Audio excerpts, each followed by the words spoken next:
and now you gotta do the clapper. Alrighty.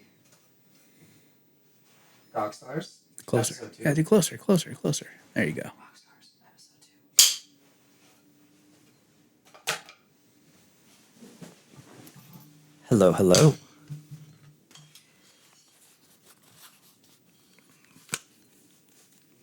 Hello.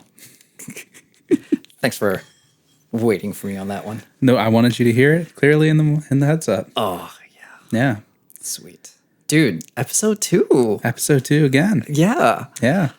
I think we're doing a great job when it comes to not having to do 6 recordings of the same episode.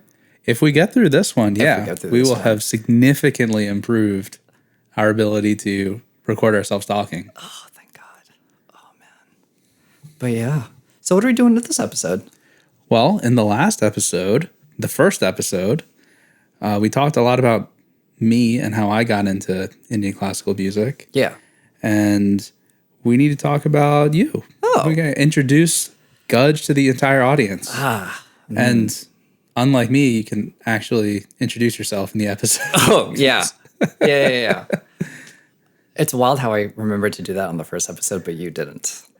It's because you set me up for a joke. I went straight into the joke and then completely we just rolled with it. It's fine. Perfect. It's all good. But we learned from it when we saw it in the edit. Yeah. Yeah. So I think one of the really cool things about last episode is, again, like I've known you for over 20 years at this point. Yeah. And while we were even putting these episodes together, I'm still like dumbfounded about like, hey, we never actually sat down and had this conversation of like how we each got into music and stuff like that. So, dude, like episode 1 was awesome because I was like, oh man, this is like the first time that I'm hearing all of this. Yeah. Yeah. But one of the things that I really loved about the first episode was also just your path to Indian music was like pretty straightforward. And like, you know, you heard Ravi Shankar and you were kind of like dead set on like, hey, Indian classical music, love it. Sitar, yeah, 100% going to be learning this. And like, I wish it was that simple for me. And like, I think like hearing your perspective kind of just puts my own history as into I really took the roundabout way to get into things. Sometimes that's the better way. Yeah, I don't know if it's better, but you know, we're here. So, growing up, I hit this in the last episode where it was like growing up, my first introduction to music in general was just because of religion. So it was a lot of, it was pretty much anything to do with bhajans or any sort of devotional music whatsoever. And wasn't really my cup of tea. So I spent a lot of my life kind of like getting away from Indian classical music. But I was really lucky in the music that really the music that hit and the music that really spoke to me had elements of Indian classical music. So it kept having little tethers that I could just, you know, gradually ease myself into. So one of the major things when it comes to like my apprehension towards like just diving into Indian classical music is, so my family's from the Caribbean. We have about 4 or 5 generations that were born and raised in Trinidad. And part of being that diaspora is we don't have the language, which is a very big component of music and culture in general. So the only language that I was exposed to was whatever bhajans that we would learn. And yeah, it took me a really long time to like get away from that. Are you just saying that like outside of like in like bhajans and music, no one was speaking in Hindi or no one? So Hindi is not really spoken in the Caribbean as like a conversational thing. Okay. Not even in the house. Not even in the house. Okay. every now and then you might run into a grandma that speaks a little bit of Hindi, but it's not really Hindi, it's Bhojpuri. So it's very regional to the point where like if you grew up with Bollywood movies, there's a lot of words that don't necessarily translate. And you know, being from the Caribbean culture, especially being Indo-Caribbean, there's this. I don't want to overgeneralize and say that every Indo-Caribbean has this experience, but from my own personal experience, I had to grow up in amongst culture wars, where things like music and food and even like fashion and even to some point language, it was kind of just like weaponized so that way we are proudly Indo-Caribbean, but emphasis on the Indian part, not anything else. So even though my family's from Trinidad and Tobago, I did not grow up listening to soca music. I didn't grow up listening to calypso. I don't really know a lot about like the regional or the traditional forms of Caribbean music. And that's, you know, that's a complete episode for later, but it's, you know, we escaped British colonial India, but, you know, colorism has a lot to play inside that as well. So, yeah, I think along with that, especially with the culture wars, music was always one of those things where it was, everyone was kind of pushed into it in my family. And the kind of music that, again, it was all devotional, it was all bhajan, and essentially it was kind of just like everyone pushed their kids into it as a way to like flex, hey, my kid's doing this in mandir, or my kid's playing tabla, or my kid's singing or playing harmonium. And, you know, it wasn't the greatest introductions into music because obviously it's, you know, it's weaponized. So it's very hard for you to grow up into that and having an appreciation for it yourself when you have all of these other tangents and stuff along with it. But yeah. I see. Yeah. It's a fun thing for me to think about now, being a parent. Yeah. Got to make sure I don't accidentally do that. Although, like, I mean, my parents never pushed me into any of the things. They did indulge when I came up with a new hobby for a certain period of time. Yeah. I mean, but yeah, I'm glad it was never used against me in that way. Yeah. My eldest cousin is a tabla player. And like, I remember when I was like 5 or 6 years old, like I was sat down and was like, hey, after I'm finished my homework and stuff, we're going to spend like 2-3 hours like learning harmonium and learning tabla and stuff like that. And I like quickly picked up on this was kind of like keeping up with the Kapoor's kind of thing, where it's just like, so-and-so's son is doing this, why don't you do this as well? And that, like, I picked up on a little stuff, but otherwise I completely like rebelled against that whole entire system. Okay. So I had an initial introduction to it, but then I also had the very active, I'm going to not feed into any of this. So that kind of created this like mental barrier where if it was classically related, I didn't really want anything to do with it. And that was a large part of my childhood. But then at the same time, I, you know, born and raised in America, and part of our curriculum growing up was taking music classes in school. So elementary school was always awesome because not only did I do choir growing up, we had this like rolling curriculum, especially from like first till like maybe third or fourth grade, where every 3 months we would pick up an instrument and we would do a recital and then we'll switch instruments. What instruments are we talking about? So I specifically remember learning a little bit of piano, a little bit of clarinet, a little bit of violin. I did flute and I did trumpet as well. So Wow. it was a lot. My elementary school, we only did the recorder. The recorder. Oh yeah, I forgot about the good old recorder too. Yeah. Yeah. Glorious. Oh, I should get one.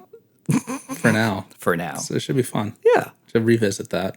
Play Bismillah on it. Oh my god.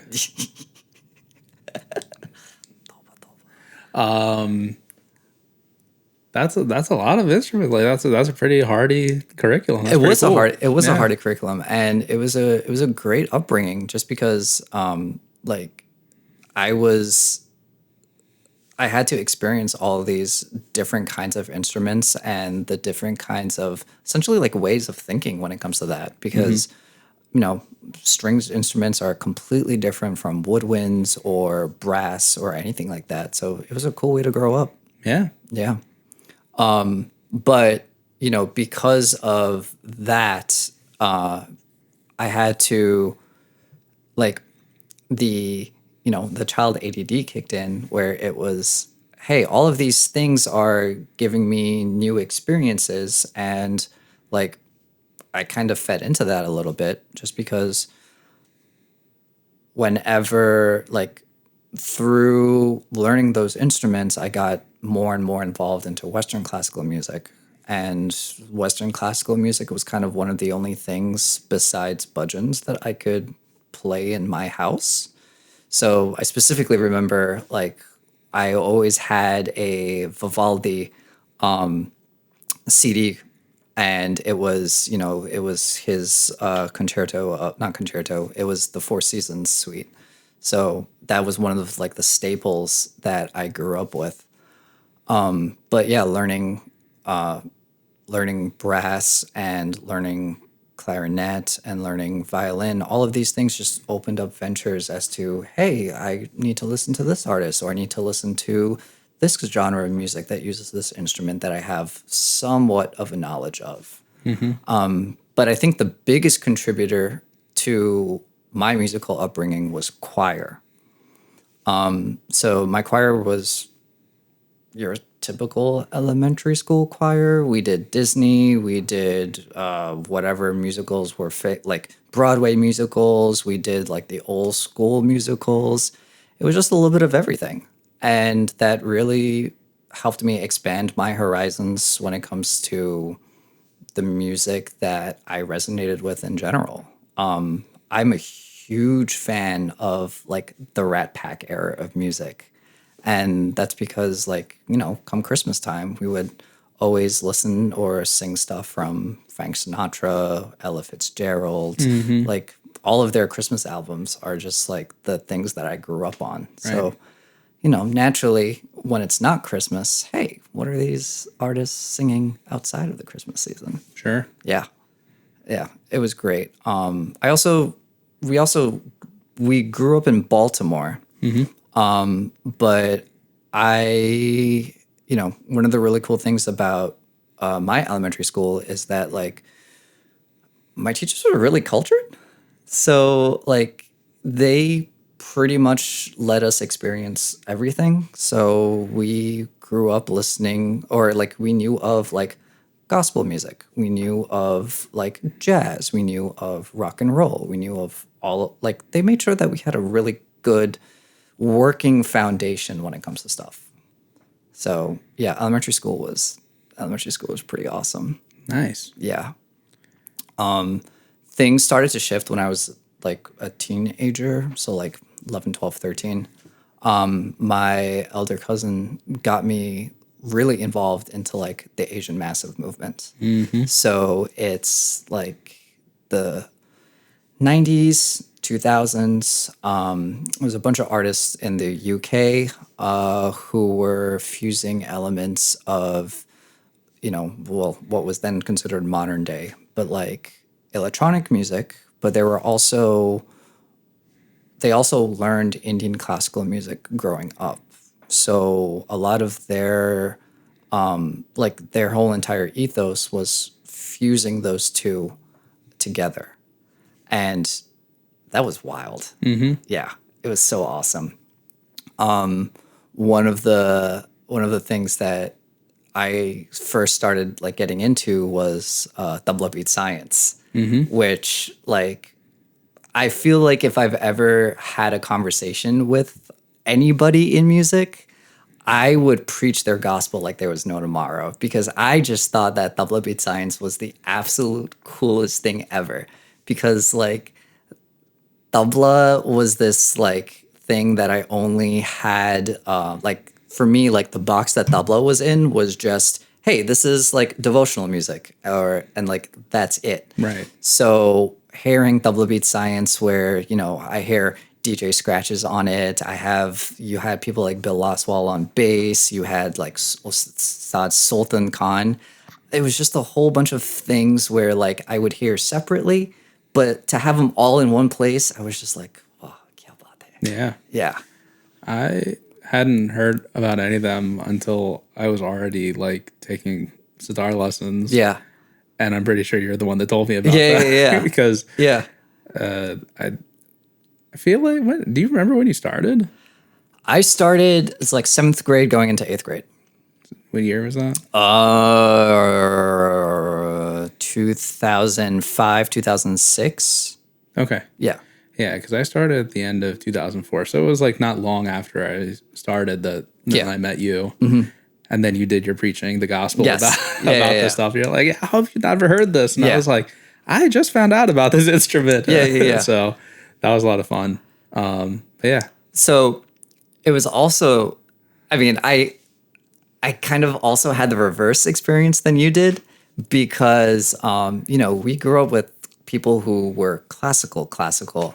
So I didn't know much about classical music, but it turns out that all of the artists that I were listening to were big classical artists. Yeah.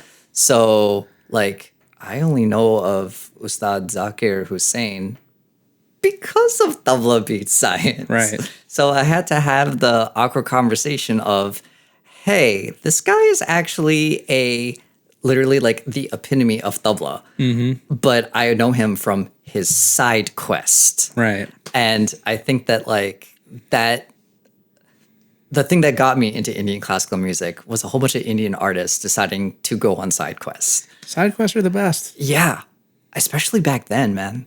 Like, I don't exactly know what they had in their bond, mm-hmm. but it was slapping. Yeah. Because, like, for instance, like, okay, Tabla Beat Science, right? Mm-hmm. Whenever, like, I didn't know what sarangi was. I didn't know, like, Indian classical vocals to the degree of, like, what Sultan Khan would sing or anything like that. I just knew of, oh my God, what is this instrument? It sounds amazing. Mm-hmm. Or, like, the vocal tone of Ustad Sultan Khan was just, I don't know what he was saying, but it hit. Yeah. I think until I heard him, like, I don't think I've heard anyone sing like that. Yeah. Like, just how they sounded. Yeah. And the sarangi is just so haunting, especially in the tracks that they would sing mm-hmm. over there. Like, it was just crazy good. Yeah. Yeah. It was great.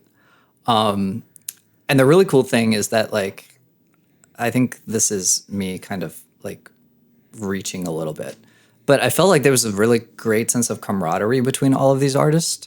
Because, this was back in the day where you could take if you bought a CD, you had the little booklet of the CD, and mm-hmm. then they'll list out like who is playing what, or like they'll have a lot more information, right. In which I could just easily Google and be like, okay, if they worked with this artist, what does this artist do? And then who does this artist work with?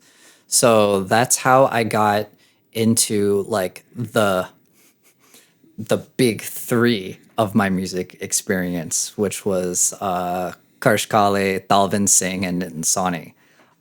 Because Karsh Kale and Dalvin Singh helped with Tabla Beat Science, and then Nitin Sawhney was part of, I could consider him part of the Asian Massive Movement. So like those three artists, I think if it wasn't for them, I would not be into Indian classical music. Yeah. Yeah. Well, thank you to you three. Otherwise, we wouldn't be here talking about Shout out, you're my big three. This podcast wouldn't exist without them, I guess. Yeah. I don't know, man. It was, I have so much respect for those artists because, again, I don't have much background when it comes to, hey, this is classical music, this is Indian classical music, this is where this comes from, this is where that comes from. It's just they had the perfect experience of, hey, these are some things that you may know, these are some things that you don't know, but we're gonna put it in such a way where like it's gonna slap, and there's no way you could see this. Like the only thing you could do is just sit back and enjoy. Yeah, it's one of my. It's the best thing to do. It is one of the best things to do. Yeah. Yeah, it was really awesome. But yeah. And then you listen to them. You were like, okay, I can get into this classical stuff, and then somehow that then there's a dotted line to now you're taking classes and we meet each other. So there's a little bit more when it comes to that one. So speaking of artist side quest, I think what really solidified me playing, like wanting to learn sitar. I think you can't talk about side quests without bringing up Niladri Kumar.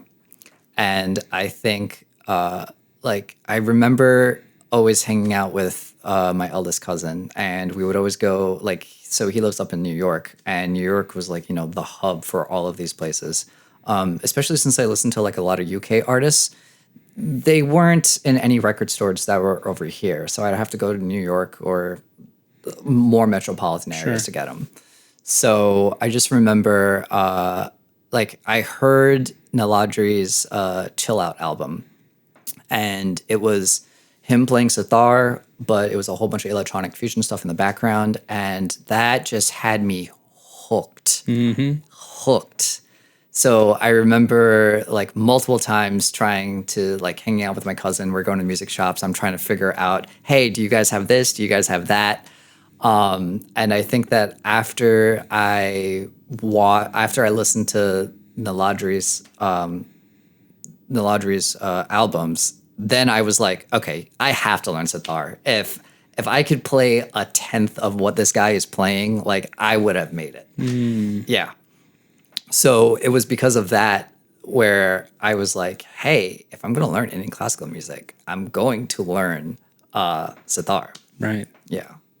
But so the other problem is that I was already in choir for 8 years at that point.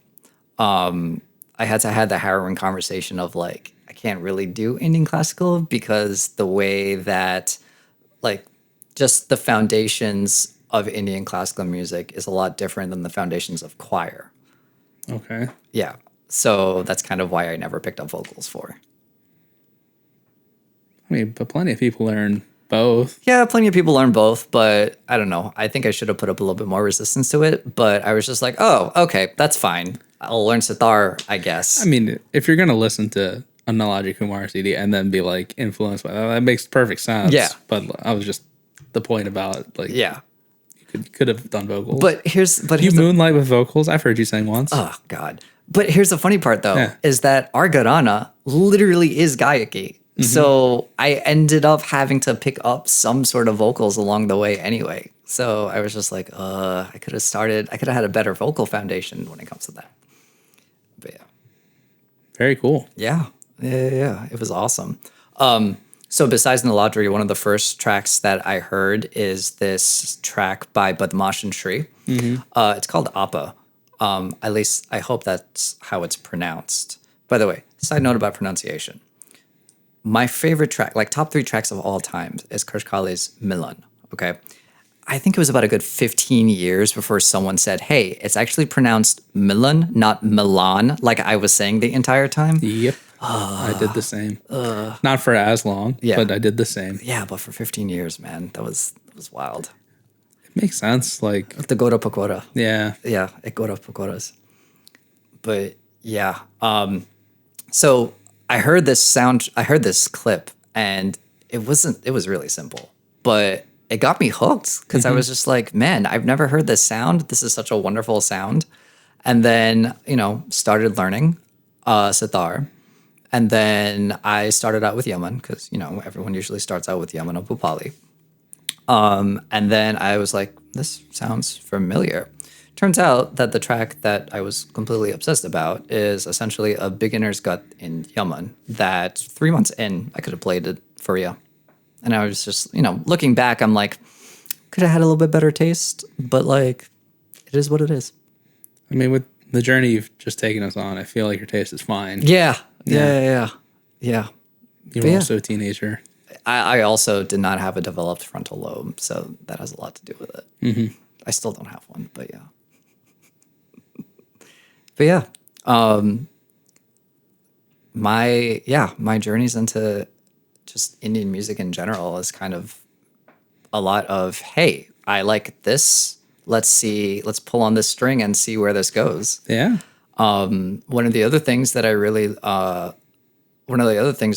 I grew up with, having known all of these artists in the UK, there was a lot of, like, especially during this time period, there was a lot of Bhangra music in UK being mixed with hip hop and being mixed with Caribbean music. So I grew up with a lot of Rishi Rich, Raghav, Jazzy B, Bali Sogu, all of these guys who were kind of just like pioneers of like throwing these things together. It was really cool because when they started doing things like involving Caribbean music, I was just like, this sounds familiar. So it was interesting to see of the music that I've heard other people listen to in the Caribbean, such as soca music, and how soca itself is a fusion between a lot of different kinds of music systems with Indian music. So it was nice to see like that musical co-evolution of like, hey, there's similar sounds coming out of the UK that I've already kind of heard in the Caribbean, and there's an entire ocean between those two. Yeah. So yeah, it was awesome. That's how I got into that's how I got into Qawwali, by the way. Rishi Rich did a remix of a Nusrat Fateh Ali song. Wow. And that's kind of what got me into Qawwali. I've never heard it. Yeah. We got to play it one time. Yeah. Yeah. But again, going into a lot more vocal stuff was really hard because language. Mm-hmm. So there was that, and there was also like there were two different kind of like ways that I got into ghazal. So the first one was one of the guys that worked with all of like my big three people that I talked about was this dude's name is Vishal Vaid, and the vocal quality on this dude, like he could literally gargle and have a 2-hour album of him gargling, and I will buy that album. Jeez. He was awesome. He was on a whole bunch of like Karsh's early soundtracks and stuff. And it was, oh man, just, I couldn't understand what he was saying, but just the way his voice is whatever emotions I got from it. I later went back and looked up all of the lyrics, and I was like, yeah, it tracks. Mm-hmm. It tracks. But that was kind of like the most fusion-y kind of like, hey, this is what Indian vocal music has to offer. I think what really cemented it was Hariharan's album with Zakir. Hauser? Yeah. Oh, man. I didn't understand a word that anybody was saying, and I mainly got into that because of just Zakir was just playing like there was no tomorrow. Mm-hmm. He was having they did such a good job on that album. I could just picture them in the recording studio with just big grins on their face the entire time. Mm-hmm. Like everyone sounded like they were having so much fun. Yeah. But yeah, I think those are that slowly got me into like, hey, if you like Hariharan, here's some Mehdi Hasan, here's a whole bunch of other artists. But yeah. Dang. Yeah. Yeah, I only found out about all those things after I started classes. Yeah. Because our teacher had so many vocal students, mm-hmm. and then when we had the like quarterly recitals, there'd be so many people singing ghazals and tumris and all these things, and I would just figure it out from there. Yeah. Similarly, had the language issue, the barrier there. So, okay, I was mostly listening to like what they were playing on the harmonium and whoever the tabla player was, which music student it was. Yeah. Listening to all the things that they would do. So Yeah. that's mostly what I was focused on. Yeah, same. Yeah. Same. Helped my doll incredibly. It's all I could focus on. Did not do anything for me. Yeah, it's okay. I'll work on it eventually. Eventually. Yeah. Always need something to strive for. Yeah.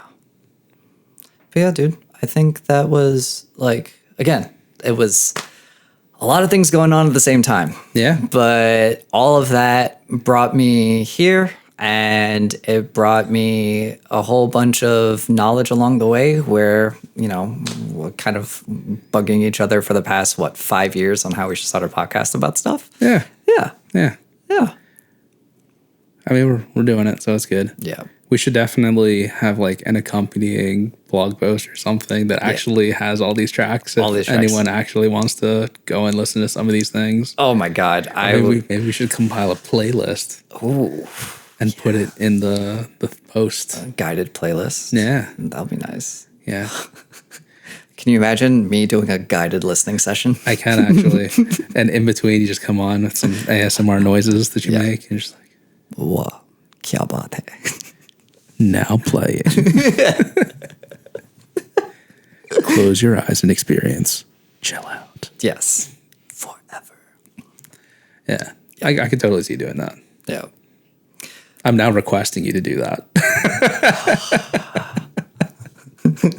Can we get more episodes out first before I start doing shenanigans like that? We have time in between. Yeah.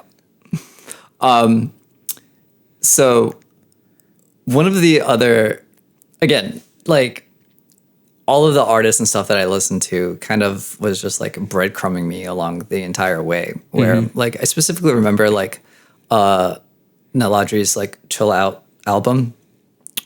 There was nothing that was outwardly stated like, hey, this is this rag, or it wasn't anything like this is what this dal is. So I think one of the other really cool things was that's what I grew up with. And then as I got more and more into classical music, it was kind of the realization that like I was listening to this the entire time. And I think one of the coolest things was Nitin Sawhney's one of his tracks is named Nadia, which again I have said Nadia for like 15 something years. But it was now I know it's called Tumri, but it was essentially he had a female artist singing a Tumri, and then it was, instead of tabla, it was a drum and bass piece in the background, which, by the way, the female artist sounded awesome. Couldn't tell you what she was singing, but that drum and bass, oh my God, it was awesome. It kind of reminded me of like the Powerpuff Girls intro growing up. I'll drop a link, don't worry. But I was obsessed with that. I was obsessed with that song. It's one of my favorite songs to listen to. And then I remember, I was trying to learn Desh, and whenever I kind of like hyper focus on a rag and just type it into YouTube and just see every single artist and how they want to do that. And then I was listening to Rashid Khan sing Desh, and he was doing a Tumri. And I was like, I know this Tumri. So it turns out that for the past 15, 20 years that I was listening to this track from Nitin Sawhney, it was a Tumri in Desh. And he essentially was, again, it was the realization of like, oh my God, I hated classical music growing up. Ugh. But I was listening to literally a Tumri in Desh, and the only thing that was not classical about it was the drum and bass. It's very funny how just the repackaging is all it needed. That's literally all it was. Not all it needed. It didn't need it, but like what it did for you to like be open to it. Yeah. Or like I brought up Milan, for instance. I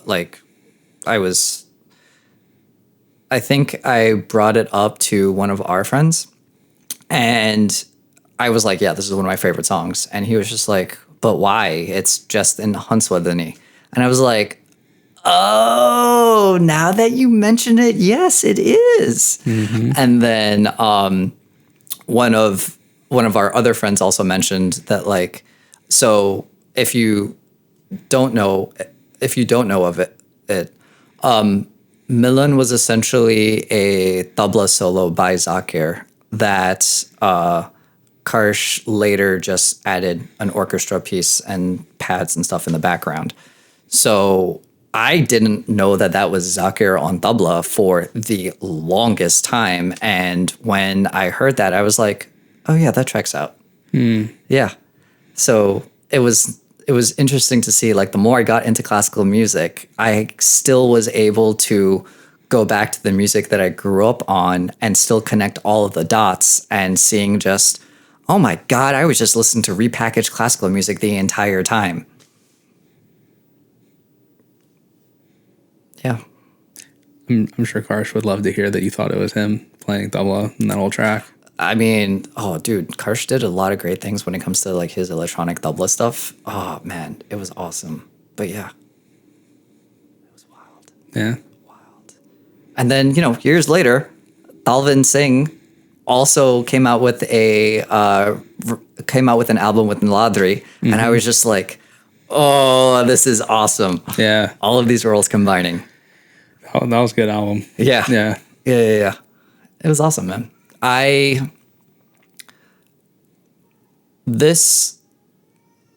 It's always kind of weird because when I'm talking to, like we are very privileged and honored to have the company of so many like great artists who come from, whose family's been in music for like more than 3 generations. And, we're like, I think we worked really hard to be here. Mm-hmm.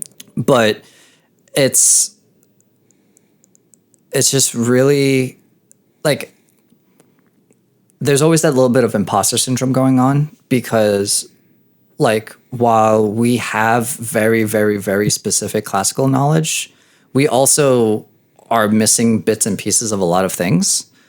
And it's always interesting to be in different environments where I always kind of have to realize that like, hey, I have to start learning things from scratch.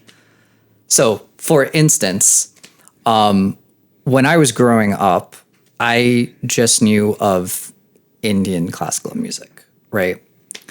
I didn't realize how much culture there is in terms of the different regions of India, the different languages of India, and how each of those, every single one of those cultures have their own music. And how that music has slowly influenced the larger classical music sense and like classical environment in general. So like I remember listening to Nitin Sawhney and hearing Bangla for the first time, and like I didn't know what that was. It wasn't only until I started hanging out with Bangla people that I realized, oh, I'm actually listening to Bangla. The same thing when it comes to like listening to all the UK artists who were doing Bhangra stuff, where that was like Punjabi. And it, that my music experience kind of led me to just how diverse Indian music is in general and how diverse Indian classical music is. Because now thankfully, I have people in my life who can help me connect those dots where like, when it comes to classical music, like, like Bengali people take classical music really seriously, but then also I'm seeing like the Maharashtrian people also take classical music really seriously. So it's nice to see that like, as I grow into Indian classical music, I'm trying to like branch out and just find what all these little different branches have to contribute to everything in general. Sure. Yeah.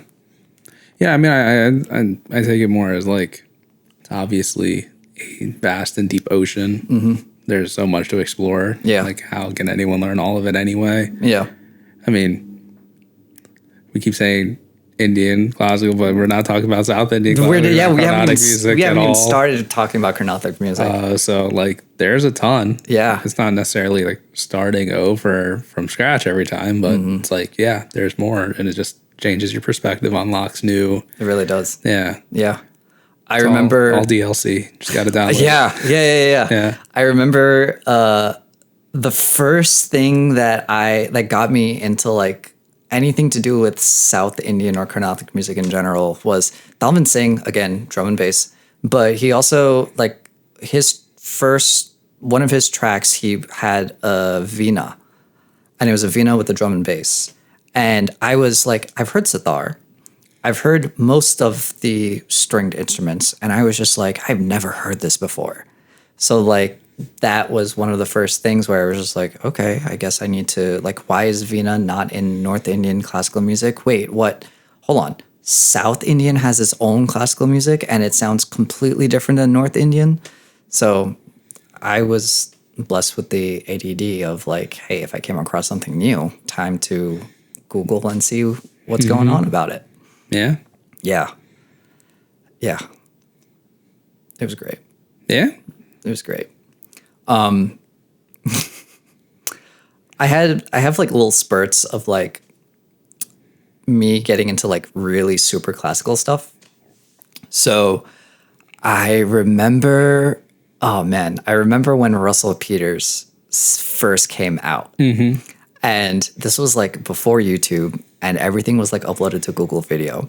And like it was every brown person's personality trait for a couple of years of just memeing the Russell Peters stand-up comedy. Somebody would get hurt. We're not going to say who. But I remember every single time I would go up New York, like me, my cousins, and all my friends, we would just like sit and just like literally watch the Russell Peters from start to finish. Mm-hmm. And we would just bust out laughing the entire time. But usually right after that, we would also put the the Shakti concert. Mm-hmm. And that was that live in Bombay? I think it was live in Bombay. It was whichever was came out during the 2000s. I had no idea what was going on. I didn't understand anything. I knew Zakir because Tabla Beat Science. I saw John McLaughlin and I was like, what is this white uncle playing guitar, which I never thought was part of Indian classical music, and why is he absolutely killing it for? Mm-hmm. But that then got me into like Shakti, which is now I'm starting to get into like classical stuff. Yeah. Yeah. So that introduced me to like Shankar Mahadev and Vinu Vinayakam. Oh my God, the wonderful U Srinivas. That concert was just magical. And dude, I can't tell you how hyped I was to catch them twice in concert. It was an experience. Yeah? Yeah. It was awesome. Well, now I want to go listen to it. Yeah. It was awesome. So like that was like one of the weird, like super classical stuff that I got into. We saw him live together. Mm-hmm. And I'm so thankful for this. But Pandit Birju Maharaj had an album with Zakir. And I was so obsessed with that because I have never heard anything like it. And I would play that religiously. And we got to see him live. Yeah. Oh, man, that was awesome. But yeah, that was one of the very few instances of like me just absolutely loving something that was like Buddha classical. Mm-hmm. But yeah, it was awesome. Yeah. Yeah. Now we have to go interview all these people. Oh, that'll be amazing. That'll be amazing. Come on our podcast. Yeah. Yeah, I think that's how I got into music. Very comprehensive. I enjoyed this. Thank you. We're going to have a separate deep dive on all the Caribbean music stuff you just talked about. Oh, yeah, because I don't know anything about it. So and that's still more than me. Yeah, so we'll see what's going on. Yeah, bring on some experts. I think that's... So, like, going back to, like, how I said, like, there was always that little bit of imposter syndrome when it comes to like doing things into Indian classical music is because like it's really hard because, you know, being Indo-Caribbean, I look Indian. I have enough Indian classical knowledge where, like, obviously I know something about classical music and I know the culture, but I think one of the really big insecurities I had growing up was just like, I don't speak the language. So it'll be, me in rooms with people who are very cultural, very musically gifted. It would always just feel that feeling of like othered, in which don't really belong here, because I would have to, the question of like, hey, where are you from? And then I would have to be like, do I just cut it short and just say I'm Indian, or do I say that I'm Caribbean? And then if I decided to go the Caribbean route, then it's the, oh, but you look Indian, and then I have to explain all of that fun stuff. So growing up, that really sucked. Well, hey, times are different. Times are different. Now you can just show your OCI card. Yeah. Thanks to the Prime Minister. Thanks, Modi. Interesting. But yeah, now to just bust out Eyes Attorney like there's no tomorrow. Yeah. Actually, speaking of which, that's going to be something I think we're going to touch on our next episode. Nice. Yeah. Because Caribbean people still know a thing or two about Indian music. So yeah, it's been great. Yeah. But actually what's been really cool about that experience is I went to a student showcase a couple of weeks back, and there was I took a photo with all of the people who were there. It was Indian classical, but there were a lot of people there from Trinidad, or from Trinidad background, and I was just like, I love you all. It was a great thing, because it was like a little bit of camaraderie where it's just like, this is like classical. This is like Indian, but yet here we are. Mm-hmm. Mm-hmm. Yeah, it's great. Yeah, it was a great experience. Yeah, I think we covered it. I think we covered it too. Nice.